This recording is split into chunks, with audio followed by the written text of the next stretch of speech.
Hey guys, welcome back to Critical Flick. Today I'm going to be talking about the finale of Years and Years on HBO. So like I said in the previous reviews, this show has really been building to something, and we finally get the climax, the finale of the season, of the series.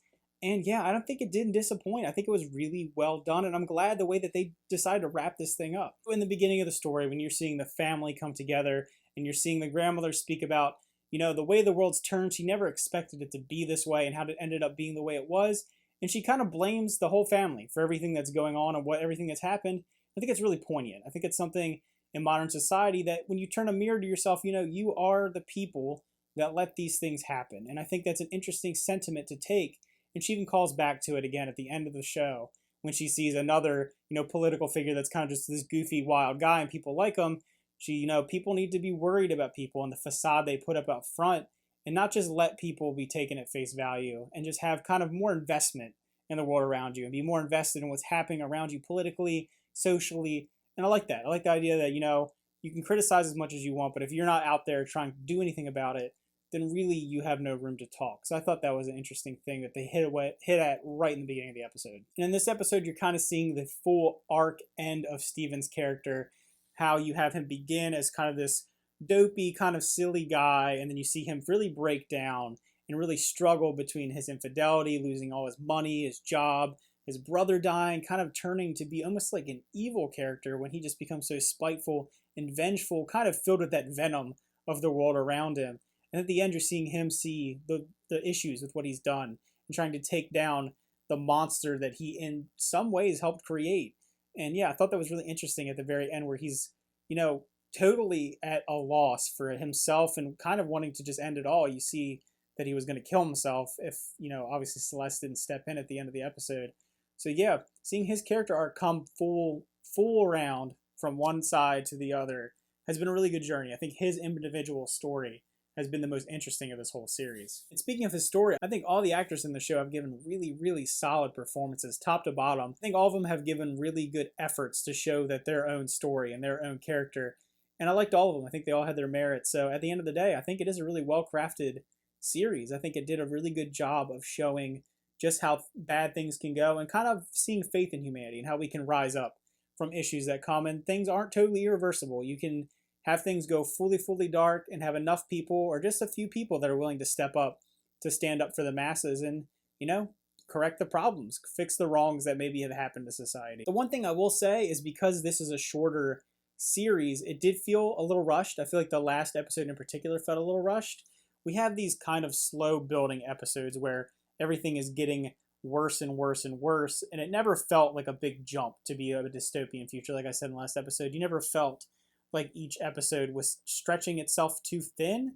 And then this one, it kind of felt super rushed. I felt like the beginning, we're kind of getting an idea, okay, there's these camps, what are we going to do?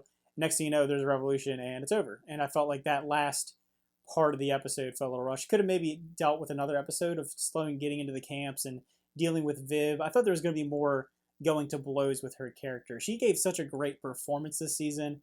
The fact that there wasn't really a finale moment for her, for me at least, kind of felt lost on me. I feel like you kind of should have had her being taken down instead of kind of, they throw a toss away thing at the end where she wasn't really arrested maybe. She really is on the move and she's kind of being controlled by the shadow government. Like I said in another video, I like that they kind of kept that aspect a little secret, but I've liked her to maybe get taken down. Also thought another cool aspect of the show is how you have the use of social media for good. That's a thing that's been kind of a thread between this series, is that early on social media is obviously used to spread disinformation, kind of spread hate and disdain for other people, and kind of an isolationist thing.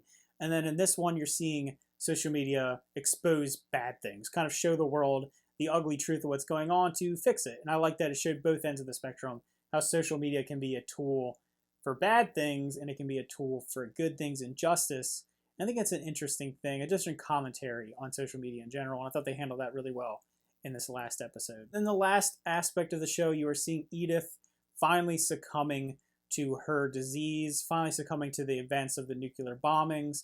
And I like that she was the character that is uploaded into the neural net, being sent out there to be in like it's called Signor, which is basically equivalent of like an Echo or something like that. I like that her character is the one that's going in there, and she wants to go into it to hunt down Viv and kind of do justice to the world and use that new thing as a power, use that as a new thing for her. And I like that. I thought that she's a character throughout the whole series that's been really, really interesting. And she's kind of the last one I expected that would have done this. You obviously see early on that the daughter is very interested in these things. She makes herself almost like a cyborg in a way. And seeing that Edith is the one that goes in there and takes on to this, I thought was a nice little added touch to the series. All right, guys, so that's my thoughts on the finale of Years and Years. Did you enjoy the series? I really liked it. I kind of didn't know what to expect going into it. I kind of thought it was going to be a Black Mirror type thing, but it felt a little more real, felt a little more tangible. It didn't feel as totally ridiculous and satirical or much of a think piece as Black Mirror is. And it was a little more of, hey, we're a couple events away from stuff like this happening.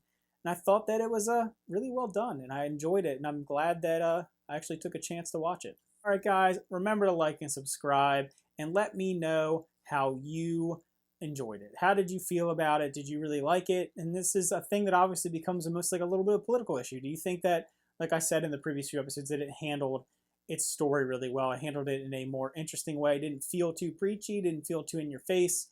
I think it definitely, towards the later episodes, it starts to be a little more interesting. It doesn't feel as politically motivated. It's kind of a story of, oppression and how people would deal with that. All right, thanks for watching, and see you guys next time.